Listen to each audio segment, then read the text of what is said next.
ಅನೇಕ ವರ್ಷಗಳಿಂದ ಬೆಂಗಳೂರಿನ ಆಳ್ತಿರುವಂತಹ ಸ್ಥಳೀಯ ಜನಪ್ರತಿನಿಧಿಗಳು ಯಾರು ಅನ್ನುವಂಥ ಪ್ರಶ್ನೆ ಎದುರಾಗಿತ್ತು. ಯಾಕಂದ್ರೆ ಯಾರೂ ಕೂಡ ಕಾರ್ಪೊರೇಟರ್ಗಳಿಲ್ಲ, ಎಲ್ಲರೂ ಕೂಡ ಮಾಜಿ ಕಾರ್ಪೊರೇಟರ್ಗಳೇ ಆಗಿದ್ದಾರೆ. ಆದರೆ ಈಗ ಜೂನ್ 30ರ ಒಳಗೆ ಜಿಬಿಎ ಎಲೆಕ್ಷನ್ ಅನ್ನ ಮುಗಿಸಲೇಬೇಕು ಅಂತ ಸುಪ್ರೀಂ ಕೋರ್ಟ್ ಒಂದು ಮಹತ್ವದ ಸೂಚನೆಯನ್ನ ಕೊಟ್ಟಿದೆ. ರಾಜ್ಯ ಸರ್ಕಾರಕ್ಕೆ ಈ ಒಂದು ಆದೇಶವನ್ನ ನೀಡಿರುವಂಥದ್ದು. ಹಲವು ದಿನಗಳಿಂದ ಜಿಬಿಎ ಎಲೆಕ್ಷನ್ ಭಾರಿ ಚರ್ಚೆಯಲ್ಲಿದೆ.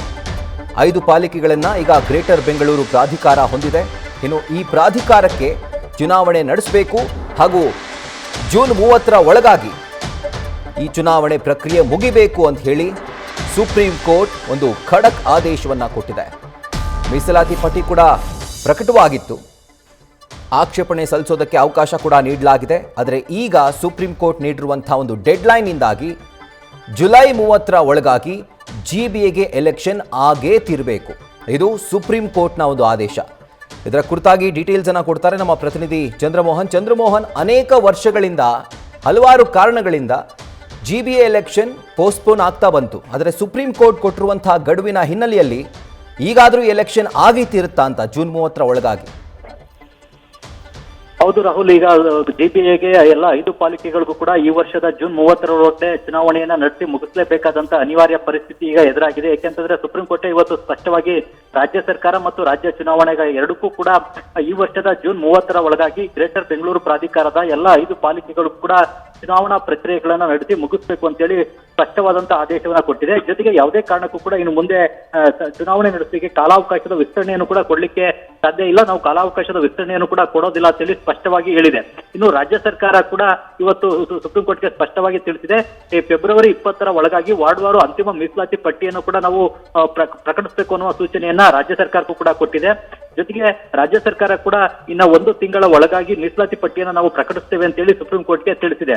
ಇನ್ನು ರಾಜ್ಯ ಚುನಾವಣಾ ಆಯೋಗ ಕೂಡ ಈಗ ಕರ್ನಾಟಕದಲ್ಲಿ ಮೇ ತಿಂಗಳಲ್ಲಿ, ಏಪ್ರಿಲ್ ಮತ್ತು ಮೇ ತಿಂಗಳಲ್ಲಿ ಶಾಲಾ ಕಾಲೇಜುಗಳ ಪರೀಕ್ಷೆಗಳು ನಡೀತವೆ. ಮೇ 26ರ ಒಳಗಾಗಿನೇ ಈ ಶಾಲಾ ಕಾಲೇಜುಗಳ ಪರೀಕ್ಷೆಗಳು ಕೂಡ ಮುಕ್ತಾಯ ಆಗುತ್ತೆ, ಬೋರ್ಡ್ ಎಕ್ಸಾಮ್ಗಳು ಮುಗಿತವೆ. ಅದಾದ ಬಳಿಕ ನಮಗೆ ಚುನಾವಣೆ ನಡೆಸಲಿಕ್ಕೆ ಬೇಕಾದಂತಹ ಸಿಬ್ಬಂದಿಯಾದಂತಹ ಶಿಕ್ಷಕರು ಲಭ್ಯ ಆಗ್ತಾರೆ ಮತ್ತು ಶಾಲಾ ಕಟ್ಟಡಗಳು ಕೂಡ ಲಭ್ಯ ಆಗ್ತವೆ.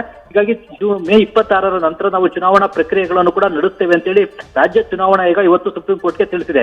ಹೀಗಾಗಿ ಈ ವರ್ಷದ ಜೂನ್ 30ರ ಒಳಗಾಗಿ ಜಿಬಿಎದ ಎಲ್ಲ 5 ಪಾಲಿಕೆಗಳು ಕೂಡ ಎಲ್ಲಾ ಚುನಾವಣಾ ಪ್ರಕ್ರಿಯೆಯನ್ನು ಕೂಡ ನಡೆಸಿ ಮುಗಿಸ್ಬೇಕು ಅಂತೇಳಿ ಸ್ಪಷ್ಟವಾದಂತಹ ಆದೇಶವನ್ನ ಸುಪ್ರೀಂ ಕೋರ್ಟ್ನ ಸಿಜೆ ಸೂರ್ಯಕಾಂತ್ ಅವರ ಪೀಠ ಕೊಟ್ಟಿದೆ. ಹೀಗಾಗಿ ಈಗ ಎಲ್ಲ ಒಂದು ಪ್ರಕ್ರಿಯೆಯನ್ನು ಕೂಡ ರಾಜ್ಯ ಚುನಾವಣಾ ಆಯೋಗ ಮತ್ತು ರಾಜ್ಯ ಸರ್ಕಾರಗಳು ಕೂಡ ಈಗ ಜೂನ್ 30ರ ಒಳಗಾಗಿನೇ ಮುಗಿಸ್ಬೇಕಾಗುತ್ತೆ. ಮೇ ತಿಂಗಳ ಅಂತ್ಯದ ಒಳಗಾಗಿ ನಾವು ಚುನಾವಣೆಯನ್ನ ನಡೆಸ್ತೇವೆ ಅಂತೇಳಿ ಚುನಾವಣಾ ಆಯೋಗ ತಿಳಿಸಿತ್ತು. ಯಾಕೆಂತಂದ್ರೆ ಪರೀಕ್ಷೆಗಳು ಕೂಡ ಮೇ ತಿಂಗಳ ಒಳಗಾಗಿನೇ ನಡೀತವೆ. ಪರೀಕ್ಷೆಯ ನಂತರ ಶಾಲಾ ಕಾಲೇಜುಗಳ ಕಟ್ಟಡಗಳು ಕೂಡ ಚುನಾವಣೆಗೆ ಲಭ್ಯ ಆಗ್ತವೆ ಮತ್ತು ಶಿಕ್ಷಕರು ಕೂಡ ಲಭ್ಯ ಆಗ್ತಾರೆ ಅಂತೇಳಿ ರಾಜ್ಯ ಚುನಾವಣಾ ಆಯೋಗ ತಿಳಿಸಿದೆ. ಹೀಗಾಗಿ ಈ ಎಲ್ಲ ಅಂಶಗಳನ್ನ ಪರಿಗಣಿಸಿರುವಂತಹ ಸುಪ್ರೀಂ ಕೋರ್ಟ್ ಈಗ ಜೂನ್ 30ರ ಒಳಗಾಗಿನೇ ಜಿಬಿಎದ ಎಲ್ಲ 5 ಪಾಲಿಕೆಗಳು ಕೂಡ ಚುನಾವಣಾ ಪ್ರಕ್ರಿಯೆಯನ್ನ ನಡೆಸಿ ಮುಗಿಸಿ ಅನ್ನೋ ಒಂದು ಸೂಚನೆಯನ್ನ ಕೊಟ್ಟಿದೆ. ಮುಖ್ಯವಾಗಿ ಈ ಹಿಂದೆ ಬಿಬಿಎಂಪಿ ಇತ್ತು, ಬಿಬಿಎಂಪಿಗೆ ಕಾರ್ಪೊರೇಟರ್ಗಳಿದ್ರು. ಕಾರ್ಪೊರೇಟರ್ಗಳ ಅವಧಿ ಮುಗಿದು ಈಗಾಗಲೇ 3 ರಿಂದ 4 ವರ್ಷ ಆಗಿದೆ. ಕಳೆದ 4 ವರ್ಷಗಳಿಂದಲೂ ಕೂಡ ಬೆಂಗಳೂರಿನಲ್ಲಿ ಯಾವುದೇ ಜನಪ್ರತಿನಿಧಿಗಳು ಪಾಲಿಕೆಗಿಲ್ಲ. ಹಿಂದೆ ಇದ್ದಂತ ಬಿಬಿಎಂಪಿಗೂ ಇನ್ನೂ ಅಸ್ತಿತ್ವದಲ್ಲಿಲ್ಲ. ಈಗ ಹೊಸದಾಗಿ ಜಿಬಿಎ ಅಧಿಕಾರ ಅಸ್ತಿತ್ವಕ್ಕೆ ಬಂದಿದೆ. ಜಿಬಿಎದ ಅಡಿನಲ್ಲೇ 5 ಪಾಲಿಕೆಗಳನ್ನ ರಚನೆ ಮಾಡಲಾಗಿದೆ. ಆದ್ರೆ ಪಾಲಿಕೆಗಳು ರಚನೆ ಆದ್ರೂ ಕೂಡ ಅದಕ್ಕೆ ಚುನಾವಣೆ ನಡೆಸುವಂತ ನಿಟ್ಟಿನಲ್ಲಿ ಪ್ರಕ್ರಿಯೆಗಳನ್ನ ನಡೆಸಲಿಕ್ಕೆ ರಾಜ್ಯ ಸರ್ಕಾರ ಹಿಂದೇಟ್ ಆಗ್ತಾ ಇತ್ತು. ಈಗ ಈ ಒಂದು ತ್ವರಿತಗತಿನಲ್ಲಿ ಎಲ್ಲಾ ಪ್ರಕ್ರಿಯೆಗಳನ್ನ ನಡೆಸಬೇಕು ಅನ್ನೋ ಒಂದು ಸೂಚನೆಯನ್ನು ಕೂಡ ಕೊಟ್ಟಿದೆ. ಜೊತೆಗೆ ರಾಜ್ಯ ಚುನಾವಣಾ ಆಯೋಗ ಕೂಡ ಈ ವರ್ಷದ ಮಾರ್ಚ್ 16ರ ಒಳಗಾಗಿನೇ ಅಂತಿಮ ಮತದಾರರ ಪಟ್ಟಿಯನ್ನು ಕೂಡ ನಾವು ಪ್ರಕಟಿಸ್ತೇವೆ ಅಂತ ಹೇಳಿದ್ದಾರೆ.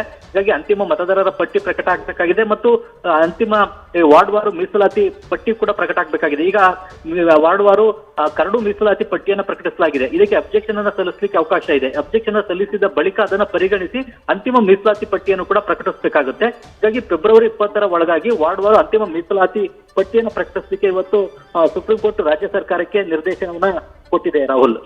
Right Chandramohan, thank you ಡೀಟೇಲ್ಸ್ಗೆ.